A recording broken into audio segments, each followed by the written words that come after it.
अनुच्छेद 3 क्या कहता है? अनुच्छेद 3 कहता है जो राज्य प्रवेश में आया है, यानी अब इसका तोड़ फोड़ मचा सकते हो आप। भारत के अंदर जो राज्य है आप उसके साथ भी खिलवाड़ कर सकते हो। खिलवाड़ किस तरीके का? सीमा परिवर्तन कर सकते हो मेरे दोस्तों, सीमा परिवर्तन कर सकते हो। आप सुने ही होंगे कभी कभी सीमा परिवर्तन हो जाता है राज्यों का। उत्तर प्रदेश से उत्तराखंड बन गया, यानी दो राज्यों को काट के नया राज्य बना सकते हो। दो राज्यों को काट के नया राज्य बना सकते हो। यहाँ पे दो में है नए राज्य का प्रवेश कर सकते हो विदेश से, यहाँ पे है नया राज्य बना सकते हो, नया राज्य बना सकते हो उसी राज्य को काट के, किसी एक राज्य को काट के। सीमा परिवर्तन कर सकते हो, यानी उसकी सीमा को बढ़ा सकते हो, उसकी सीमा को घटा सकते हो। नया राज्य काट के दो राज्य बना सकते हो। दूसरा, उस राज्य का नाम परिवर्तन कर सकते हो, नाम परिवर्तन कर सकते हो, नाम परिवर्तन कर सकते हो। यानी यहां पे आपने ये कर लिया। अब बचा अनुच्छेद 4। एक बताया, दो बताया, तीन बता दिया। अनुच्छेद 4 देखिए क्या कहता है मेरे दोस्तों। अनुच्छेद 4 कहता है, ध्यान से सुनना, ध्यान से सुनना, ध्यान से सुनना। टाइपिंग मिस्टेक हो गया था। अच्छा चलो कोई बात नहीं, माफ किया, माफ कर दिया। अभी 10 ही सवाल बताया, इसके बाद ये कहानी सुन लो तब और मजा आने वाला है। अनुच्छेद 4 कहता है कि अगर आपने नए राज्य का प्रवेश किया है, अनुच्छेद 4 कहता है अगर आपने नए राज्य का प्रवेश किया है या फिर आपने किसी राज्य की सीमा में परिवर्तन किया है, उसका क्षेत्र बढ़ाया है, उसका क्षेत्र घटाया है, उसका नाम परिवर्तन किया है, या फिर उसको काट के दो राज्य तीन राज्य में परिवर्तित कर दिया है, अगर 2 और 3 के तहत यहां पे कुछ करते हो, अगर आपने 2 और 3 में कोई कांड किया है, कोई कारनामा किया है मेरे दोस्तों, तो वो संविधान संशोधन के अंतर्गत नहीं आएगा, वो संविधान संशोधन के अंतर्गत नहीं आएगा, वो इंडियन कॉन्स्टिट्यूशन के अमेंडमेंट के अंतर्गत नहीं आएगा, यानी वो आर्टिकल 368 के अंतर्गत नहीं आएगा। इस चीज को समझ लीजिए, वो आर्टिकल 368 के अंतर्गत नहीं आएगा, इस बात को समझ लीजिए। यानी जम्मू कश्मीर को हमने नाम बदल दिया, यूनियन टेरिटरी कर दिया, कुछ भी कर दिया, तो वो अब आर्टिकल 368 के अंतर्गत नहीं आने वाला है। यानी बिना संविधान में संशोधन किए एक सिंपल मेजॉरिटी के साथ, साधारण बहुमत के साथ ये तोड़ फोड़ करने का पूरा पूरा अधिकार संसद के पास है। राष्ट्रपति को पहले ही सूचना दे देगा, सुनो मैं जा रहा हूं तेलंगाना बनाने, मैं जा रहा हूं कहां, तेलंगाना बनाने। उसमें राष्ट्रपति की सिर्फ पूर्वानुमति, पूर्व पहले ही उनको सूचना दे देता है। संविधान में कोई परिवर्तन नहीं होता दोस्तों। ये हमारा था अनुच्छेद 1, 2, 3, 4। भाग 1 में यही 4 अनुच्छेद आते हैं, याद रख लीजिए। भाग 1 क्या कहता है? यूनियन और इट्स टेरिटरी। चलिए अपने प्रश्नों पे आते हैं, अपने प्रश्नों पे आ जाते हैं दोस्तों, अपने प्रश्नों पे आते हैं। इसका आंसर हो चुका है, तो अगला सवाल फटाफट अब आंसर बताइएगा। भारत संघ में नए राज्य के गठन की अनुमति कौन देगा? भारत में नए राज्य के गठन की अनुमति कौन देगा? बोलो संसद देगा। बोलो कौन देगा? बोलो संसद देगा। अब देखो, अब देखो जल्दी जल्दी मेरे दोस्तों, अब फटाफट से सब लोग आ जाओ, फटाफट से आ जाओ। जो चीजें मैंने समझाई हैं वही एग्जाम के पॉइंट ऑफ व्यू से इंपॉर्टेंट होते हैं। प्रश्न तो आते जाते रहते हैं, कॉन्सेप्ट मजबूत बनाना है हमें, ठीक है बात। चलिए, किस राज्य को भारत का पहला भाषाई राज्य होने का गौरव प्राप्त है? मतलब which state enjoys the distinctions of being the first linguistic state of India? पहला ऐसा राज्य आप बताइए भारत में जो भाषा के आधार पर बना था। फटाफट से आंसर बताइए मेरे दोस्तों, फटाफट से आंसर बताइए, क्योंकि मैंने आपको डिस्क्रिप्टिव भी पढ़ा दिया है, क्लास में समय बहुत कम होता है। फटाफट से आंसर बता दीजिए, कौन सा राज्य था जो भाषा के आधार पर बना था? वेस्ट बंगाल, आंध्र प्रदेश, तमिलनाडु, केरला। वेस्ट बंगाल, आंध्र प्रदेश, तमिलनाडु और केरला। 11 का डी आंसर आ रहा है, 11 का डी। 12 का बोलो भैया, 12 का, 12 निकालो। विधि केशवानी 12 बी, रंजना शर्मा 12 बी, अंकुर मिश्रा 12 बी, जौहर जैदी 12 बी, खिजरा अब्बास 12 बी, नगमा सिद्दीकी 12 बी। अरे 12 बी बी बी बी, तो चलो बी बी आ गया है तो आंध्र प्रदेश को कर दिया जाए। मेरे दोस्तों समय है, सुन लीजिए, एक कहानी इसके पीछे भी है। हर प्रश्न के पीछे एक राज है, वो राज की बात मैं आपको बताऊंगा तो समझिएगा। एक कमेटी बनाई गई थी जब भारत का संविधान बन रहा था, उस समय कमेटी बनाई गई थी। उस कमेटी का नाम था धर कमीशन या धर आयोग। उस कमेटी का नाम था धर कमीशन, और जिसके चेयरमैन थे एस के धर, जिसके चेयरमैन थे एस के धर। इन्होंने कमेटी बनाया कि राज्य को कैसे बनाया जाएगा, तो इन्होंने बोला, एस के धर साहब ने अपनी कमेटी में बोला कि नए राज्य का जो गठन होगा वो भाषा के आधार पर नहीं होगा, नए राज्य का गठन भाषा के आधार पर नहीं होगा। फिर कैसे होगा? फिर होगा भैया क्षेत्र के आधार पर होगा, प्रशासन की सुविधाओं के आधार पर होगा, ऐसी चीजें बोल दी। इसी के बाद एक और कमेटी बनी, कमेटी का नाम जेवीपी कमेटी, कमेटी का नाम जेवीपी कमेटी। 3 महान लोगों के नाम है, जवाहरलाल नेहरू, वल्लभ भाई पटेल, पट्टाभी सीतारामैया।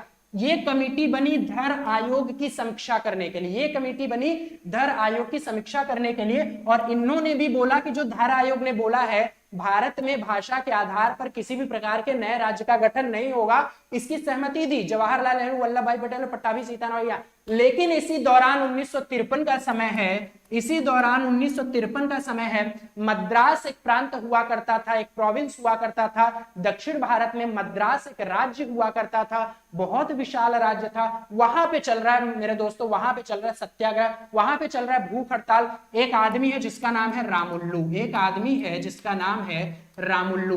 ये बेचारा हड़ताल किए जा रहा है कि भाषा के आधार पर नया राज्य बनाओ। मद्रास में 2 भाषाएं विस्तृत रूप से चल रही है, एक तो तमिल चल रहा है, एक तो तेलुगु चल रहा है। वो कह रहे हैं कि हमें तेलुगु के आधार पर आंध्र प्रदेश राज्य बना दो, हमें तेलुगु के आधार पर आंध्र प्रदेश राज्य बना दो। जवाहरलाल नेहरू ने अपनी इस अध्यक्षता में बोला ऐसा संभव ना है, ऐसा संभव ना है मेरे दोस्तों। तो संभव क्या है ये बताओ मुझे।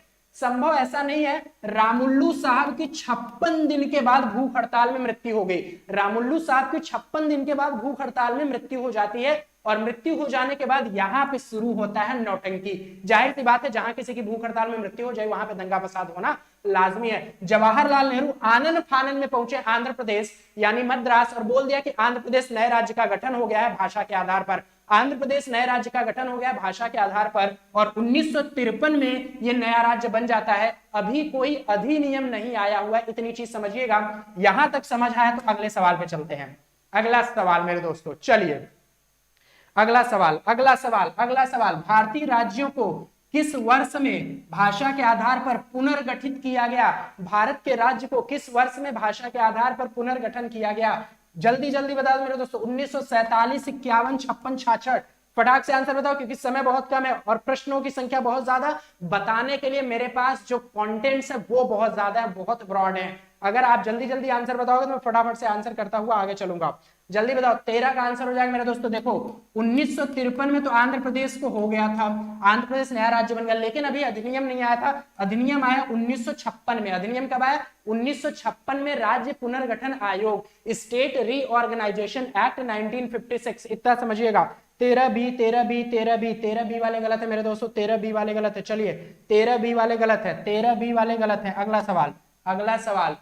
1956 का एक्ट आया मेरे दोस्तों, 1956 का स्टेट रीऑर्गेनाइजेशन एक्ट आया, स्टेट रीऑर्गेनाइजेशन एक्ट आया, जिसके तहत कुल कितने राज्य बनाए गए और कितने यूनियन टेरिटरीज बनाए गए? जल्दी बताइए। The state reorganisation act 1956 created. 1956 राज्य पुनर्गठन आयोग के तहत या अधिनियम के तहत कुल कितने राज्यों में भारत को बांट दिया गया? कुल कितने राज्यों में भारत को बांट दिया गया? चलो चलो चलो चलो, ए बी सी डी में से आंसर हो जाएगा मेरे दोस्तों। 1956 का जो अधिनियम है उसके तहत बांट दिया गया 14 राज्य और 6 यूनियन टेरिटरी। यानी राज्य पुनर्गठन आयोग के बाद 14 राज्य और 6 यूनियन टेरिटरी यानी यूटीज में कन्वर्ट किया गया। बोलो बोलो कितने में? 14 राज्य और 6 यूनियन टेरिटरी। अब यहाँ पे नौटंकी शुरू होता है अलग अलग राज्यों का भी। मुझे भी चाहिए भाषा के आधार पे, मुझे भी चाहिए भाषा के आधार पे। तो मैंने आपको अभी 2 कमेटियां बताई हैं, 2 कमीशन बताए। एक तो धर आयोग बताया और दूसरा बताया जेवीपी, जवाहरलाल नेहरू, वल्लभ भाई पटेल और पट्टाभी सीतारामैया की कमेटी। एक तीसरी कमेटी में लेके आऊंगा आप लोग के लिए। चलिए आगे बढ़ते हैं। राज्य पुनर्गठन आयोग की सिफारिशों के अनुसार, राज्य पुनर्गठन आयोग की सिफारिशों के अनुसार भारतीय राज्यों का व्यापक पुनर्गठन कब किया गया? भारतीय राज्यों का व्यापक पुनर्गठन कब किया गया मेरे दोस्तों? जल्दी से बताइए। क्वेश्चन नंबर 15 का आंसर बताइए। 15 का आंसर, 15 का आंसर जल्दी से बता दीजिए। व्यापक पुनर्गठन कब किया गया? 1956। व्यापक पुनर्गठन 1956। कर्नाटक आ गया मेरे दोस्तों, कर्नाटक। तू नाटक मत कर, कर्नाटक यानी कर्नाटक आ चुका। कर्नाटक का एकीकरण कब किया गया? The unification of Karnataka was achieved in the year. जल्दी से 56, 57, 58, 60। क्वेश्चन नंबर 16 जिसको आता हो फटाफट से बता दे मेरे दोस्तों। जिसको आता क्वेश्चन नंबर 16 का आंसर फटाफट से बता दे। जल्दी जल्दी आंसर बताओ कर्नाटक का, जल्दी से बताओ। अब देखो एक तो मद्रास प्रांत हुआ करता था, एक प्रिंसली स्टेट था। याद कीजिए देसी रियासत, देसी रियासत था जिसका नाम था मैसूर, देसी रियासत था जिसका नाम था मैसूर, और मैसूर में राज्य पुनर्गठन आयोग लागू हुआ 1956 में, 1956 में, और मैसूर का नाम बदल के रख दिया गया कर्नाटक, मैसूर का नाम बदल के रख दिया गया कर्नाटक। अभी तो सिर्फ 1956 में इसको राज्य की श्रेणी में रखा गया। 1956 में नाम क्या था, मैसूर ही नाम था, उसको राज्य की श्रेणी में रखा गया। 1973 में 1973 में मेरे दोस्तों 1973 में इसका नाम क्या कर दिया गया, कर्नाटक कर दिया गया। कर्नाटक की राजधानी कहां, बंगलुरु। कर्नाटक की राजधानी कहां, बेंगलुरु। मैसूर पहले हुआ करता था, 1956 में इसका नाम बदल के कर्नाटक रख दिया गया, लेकिन यह राज्य बन गया था 1956 में ही। चलिए अगले सवाल की तरफ बढ़ते हैं। नेक्स्ट क्वेश्चन, किस आयोग ने सिफारिश की जिसने पंजाब पुनर्गठन अधिनियम को आधार बनाया, जिसने राज्यों को पंजाब और हरियाणा में बदल दिया। मेरे दोस्तों एक राज्य हुआ करता था पंजाब, बहुत विशाल राज्य था, और पंजाब को अलग थलग कर दिया गया, यानी दो भागों में बांट दिया गया। किस आयोग के द्वारा, धर आयोग में मैंने आपको कहीं पंजाब की बात ही नहीं करी, धर आयोग में मैंने कहीं पंजाब की बात नहीं करी, बाकी तीन है उसमें से बताइए। और अगर अभी तक आपने लाइक नहीं किया तो फटाक से लाइक कर दीजिए, शेयर कर दीजिए। जल्दी जल्दी क्वेश्चन 17 का आंसर दे दीजिए मेरे दोस्तों, क्वेश्चन नंबर 17 का आंसर दीजिए फटाक से। क्वेश्चन नंबर 17 का आंसर देखिए, क्वेश्चन नंबर 17 का आंसर, पंजाब एक बड़ा प्रांत था, पंजाब को डिवाइड करके बनाया गया, एक तो पंजाब ही बनाया गया और दूसरा बनाया गया हरियाणा, एक तो पंजाब बनाया गया दूसरा हरियाणा। और कमीशन था शाह कमीशन, आयोग था मेरे दोस्तों शाह आयोग, आयोग था शाह आयोग।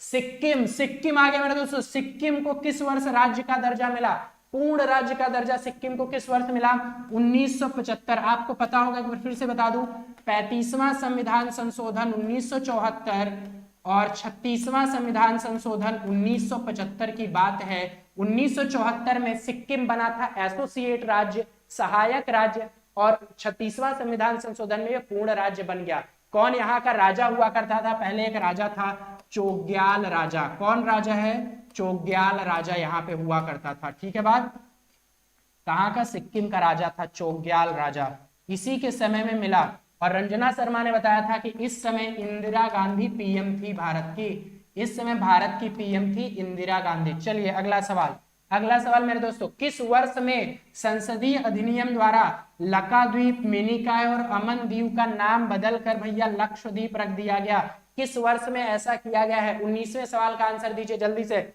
फटाफट से, जिसको आता 19वें सवाल का आंसर दे सकता है, 19वें सवाल का आंसर दे सकता है। देखो पहले लक्षद्वीप, मिनिकॉय, अमन द्वीप, ये तीन मिला के 2 यूनियन टेरिटरीज बनते थे, ये तीनों क्षेत्र मिला के 2 यूनियन टेरिटरीज बनते थे। बाद में मिनिकॉय, अमीनी द्वीप और लक्षद्वीप, इन तीनों को मिला के एक यूनियन टेरिटरी बना दिया गया, लक्षद्वीप बना गया मेरे दोस्तों, लक्षद्वीप बना दिया गया। और इसकी राजधानी रखी गई कावारत्ती, लक्षद्वीप की राजधानी कावारत्ती, लक्षद्वीप की राजधानी क्या हो जाएगी, कावारत्ती। और इसका आंसर हो जाएगा 1973, इसका आंसर हो जाएगा 1973, इसका आंसर हो जाएगा 1973, 19A। चलिए, which state was formed after the amendment of article 239 and 240। मेरे दोस्तों 239A में और 240 में संशोधन करके एक राज्य का गठन किया गया था जिसका नाम है अरुणाचल प्रदेश। अरुणाचल प्रदेश पहले केंद्र शासित प्रदेश था, अरुणाचल प्रदेश पहले यूनियन टेरिटरी था, उसके बाद इसको बना दिया गया, अरुणाचल प्रदेश को बना दिया गया मेरे दोस्तों, अरुणाचल प्रदेश को राज्य का दर्जा मिल गया। और उसकी राजधानी क्या है, अरुणाचल प्रदेश की राजधानी ईटानगर, अरुणाचल प्रदेश की राजधानी ईटानगर। आपसे पूछेगा इनमें से कौन सा पहले यूटी था, तो अरुणाचल प्रदेश पहले यूटी हुआ करता था। नया सवाल, भारतीय संविधान में नागरिकता का प्रावधान लागू हुआ, भारतीय संविधान में नागरिकता का प्रावधान, देखो संविधान लागू हुआ 1950 में, 26 जनवरी 1950 में पूरी तरीके से संविधान लागू हुआ, लेकिन संविधान थोड़े रूप से 26 नवंबर, संविधान थोड़े रूप से 26 नवंबर को, संविधान थोड़े रूप से 26 नवंबर वाली कहानी में आपको बता रहा हूं, 26 नवंबर 1949 को लागू हुआ था, थोड़े रूप से यानी पार्शियली रूप से। तो यही है 1949। इस दिन आर्टिकल 5, 6, 7, 8 और 9 ये आर्टिकल लागू हो गए थे मेरे दोस्तों। कुल 15 आर्टिकल लागू हुए थे, जिसमें से ये आर्टिकल भी लागू हो गया था। चलिए 1949 आंसर हो जाएगा। नए सवाल की तरफ बढ़ते हैं। भारतीय नागरिकता किसके द्वारा दी जाती है? मेरे द्वारा नहीं दी जाती, आपके द्वारा नहीं। भारतीय नागरिकता देने का श्रेय राष्ट्रपति को नहीं है, प्राइम मिनिस्टर को नहीं है, एक्सटर्नल अफेयर को नहीं है। आंसर हो जाएगा ministry of home affairs. Answer होगा मिनिस्ट्री ऑफ होम अफेयर्स। अगर किसी को नागरिकता चाहिए तो होम अफेयर से मिलेगा। भारतीय संविधान का कौन सा अनुच्छेद संसद को नागरिकता के आधार को विनियमित करने का अधिकार देता है? कौन ये कहता है कि संसद तू कानून बना? कौन सा अनुच्छेद कहता है संसद नागरिकता से रिलेटेड सारा कानून तू बनाएगा? ये अधिकार देता है उसको अनुच्छेद 11। संसद को नागरिकता के लिए सभी प्रकार के कानून बनाने का अधिकार अनुच्छेद 11 देता है। भैया अगला सवाल, अगला सवाल, नागरिकता प्राप्त करने के लिए शर्तों को निर्धारित करने वाला सक्षम निकाय कौन सा है? सक्षम निकाय कौन सा है? कौन शर्त को लागू करवा सकता है? आंसर होगा संसद। आंसर हो जाएगा मेरे दोस्तों संसद। चलिए अगला सवाल, निम्नलिखित में से किस अनुच्छेद में कहा गया है कि पाकिस्तान से भारत पलायन करने वालों लोगों को नागरिकता के अधिकार का उल्लेख है? पाकिस्तान से कुछ लोग, जब भारत विभाजन हो रहा था तो पाकिस्तान से वो लोग भारत आ गए थे मेरे दोस्तों। तो पाकिस्तान से भारत आने वाले लोगों को कौन सा अनुच्छेद नागरिकता देता है? वो आंसर हो जाएगा अनुच्छेद 6। आंसर हो जाएगा अनुच्छेद 6। अनुच्छेद 6। अनुच्छेद 5 कहता है मेरे दोस्तों, अनुच्छेद 5 कहता है कि संविधान लागू होने के समय, संविधान लागू होने के समय, लागू होने के समय नागरिकता, संविधान जब लागू हो रहा था उस समय की नागरिकता की बात करता है। 6 कहता है पाकिस्तान से, पाक से भारत आए, पाक से भारत आए लोगों की नागरिकता। 7 कहता है मेरे दोस्तों, 7 कहता है भारत से पाक चले गए और फिर पाकिस्तान से भारत आए, ये 7 कहता है। ठीक है बात, इतनी चीज समझिएगा, इतनी चीज समझिएगा। 8 कहता है PIO के लिए नागरिकता, यानी पर्सन ऑफ इंडियन ओरिजिन, भारतीय मूल का कोई नागरिक विदेश में कहीं भी रह रहा हो उसकी नागरिकता की बात करता है। चलिए अगला देखते हैं, अगला देखते हैं मेरे दोस्तों। नेक्स्ट, निर्धारित आयु के नागरिकों में किस श्रेणी के मतदाता के रूप में पंजीकृत हो सकते हैं? भैया भारत में आ गया, उनकी आयु सब कुछ निश्चित है। अब ऐसे में से कौन से लोग हैं जो भारत में वोट भी कर सकते हैं? दिवालिया अगर होगा तो नहीं कर पाएगा, अपराध में सम्मिलित होगा तो नहीं कर पाएगा, मानसिक रूप से नौटंकीबाज होगा तो नहीं कर पाएगा, NRI होगा तो कर पाएगा। क्या हो जाएगा? NRI। अगला सवाल, निम्नलिखित में से कौन सा अनुच्छेद भारत के रूप में वर्णित करता है मेरे दोस्तों? Which of the following article describe India also as Bharat? कौन सा अनुच्छेद है जो ये कहता है इंडिया दैट इज भारत? मैंने बताया अनुच्छेद 1 का A कहता है, मैंने बताया अनुच्छेद 1 का A कहता है। अनुच्छेद 2 कहता है कि आप किसी भी नए राज्य को भारत में शामिल कर सकते हो। अनुच्छेद 3 कह सकता है आप भारत के किसी भी राज्य में तोड़फोड़ मचा सकते हो, उसका नाम बदल दो, उसका सीमा बदल दो, उसका क्षेत्रफल बदल दो, उसके साथ कुछ भी कर दो। अनुच्छेद 4 कहता है कि 2 और 3 के साथ आपने जो नौटंकी की है वो संविधान संशोधन का भाग नहीं होगा। चलिए अगला सवाल, अगला सवाल, भारतीय नागरिकता कितने तरीके से हासिल की जा सकती है? भारत का नागरिक बनने के लिए 5 तरीका मेरे दोस्तों, 5 तरीका। एक तो होता है बाई बर्थ यानी जन्म से, बाई बर्थ यानी जन्म से। दूसरा हो जाता है by descent, by descent, by descent, by descent का मतलब होता है वंशाधिकार से। तीसरा हो जाएगा मेरे दोस्तों बाई रजिस्ट्रेशन, बाई रजिस्ट्रेशन यानी पंजीकरण से। चौथा हो जाएगा मेरे प्यारे साथियों, चौथा हो जाएगा बाई, चौथा हो जाएगा मेरे दोस्तों ध्यान दीजिएगा, पहला हो गया बाई बर्थ, दूसरा होगा बाई रजिस्ट्रेशन, फिर हो जाएगा by acquiring, by acquiring foreign area.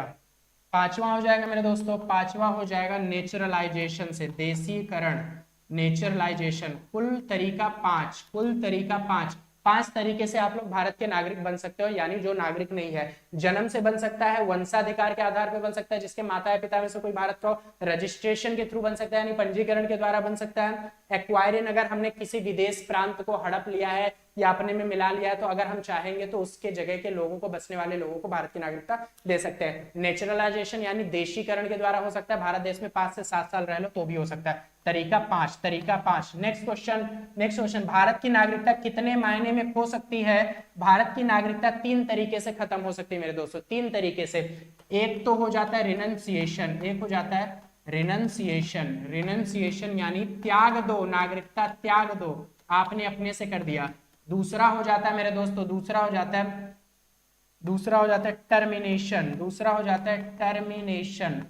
Termination यानी आपने रजिस्ट्रेशन के थ्रू भारत की नागरिकता ली है, अब आप विदेश के नागरिक फिर से बन गए, तो आपकी नागरिकता यहां से क्या कर दी जाएगी, हटा दी जाएगी, हटा दी जाएगी, टर्मिनेट कर दी जाएगी। नंबर तीसरा डेप्रीवेशन, डेप्रीवेशन, डेप्रीवेशन यानी भारत सरकार ने आपकी नागरिकता छीन ली, आप कहीं किसी देशद्रोह के मामले में, कोई और चीजों के मामले में संलिप्त हो गए, तो 3 प्रकार से नागरिकता खत्म होगी और 5 प्रकार से नागरिकता मिलेगी। नेक्स्ट, भारत में एक नए राज्य का गठन किसके द्वारा किया जा सकता है? भारत में नए राज्य का गठन सिंपल बहुमत से हो सकता है, साधारण बहुमत से। मेरे दोस्तों 30 सवाल का वादा किया था, समय बहुत कम था, अभी भी और बहुत सारी चीजें आपको बतानी बाकी रह गई थी, लेकिन फिर भी समय के अभाव